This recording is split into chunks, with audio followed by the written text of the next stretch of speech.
உங்களுக்கு இந்த நியூஸ் தெரியுமா? நம்மள நோக்கி ஒரு மிகப்பெரிய கேலக்ஸி வருது. இந்த கேலக்ஸி மில்கி வே கேலக்ஸியோட பல மடங்கு பெருசு. இதுக்கு பேர் தான் ஆண்ட்ரோமெடா கேலக்ஸி. இதுக்கு இன்னொரு பேரு M31. இதுதான் மில்கி வே கேலக்ஸிக்கு பக்கத்து கேலக்ஸி. இது மில்கி வே கேலக்ஸிலேருந்து 2.5 மில்லியன் லைட் இயர்ஸ்ல தாண்டி இருக்கு.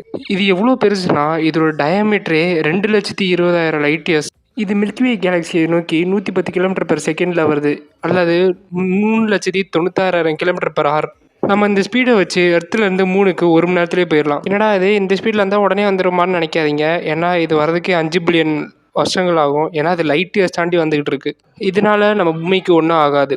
பட் இது நடக்கிறதுக்குள்ளேயே நம்ம சூரியனால நம்ம பூமி அழிஞ்சிரும். ஏன்னா இன்னும் 1 பில்லியன் ஆண்டுகள்லேயே சூரியன் இன்னும் பிரைட்டர் ஆயிரும். அதனால நம்ம எர்த்து வீனஸ் மாதிரி ஆயிரும். ஆனால் இந்த மெர்ஜிங்கில் ஒரு புதிய ஏலியன் ஸ்பீஷஸ் கண்டுபிடிக்கிறதுக்கு வாய்ப்பு இருக்குது. பட் இது நடக்கிறதுக்குள்ளேயே ஹியூமன்ஸ் ஒன்று எவால்வ் ஆகணும், இல்லாட்டி ஹியூமன்ஸ் இனமே அழிஞ்சிரும். இப்படியெல்லாம் நடக்கணும் உங்கள் ஃப்ரெண்ட்ஸ் கிட்ட சொல்லுங்கள்.